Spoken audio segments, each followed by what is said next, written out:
थाना रावतपुर में सैयद नगर मोहल्ले से बारावफात का एक परंपरागत जुलूस निकलना था। मोहल्ले के कुछ लोगों द्वारा परंपरागत स्थान से अलग स्थान पर हट करके एक टेंट लगा दिया तथा उस पर आई लव मोहम्मद का एक बैनर लगा दिया गया, जिसका एक पक्ष के द्वारा विरोध किया गया था।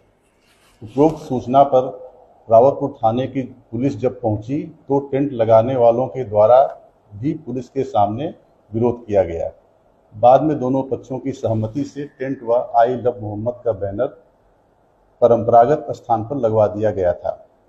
उल्लेखनीय है कि आई लव मोहम्मद के लिखने या बैनर लगाने पर कोई एफआईआर नहीं की गई है, बल्कि परंपरागत स्थान से अलग हटकर नए स्थान पर बैनर लगाने तथा जुलूस निकालने के दौरान इस पक्ष के द्वारा दूसरे पक्ष का बैनर फाड़ने पर हुई है। अनुरोध है कि इस संबंध में कोई भ्रांति न फैलाई जाए।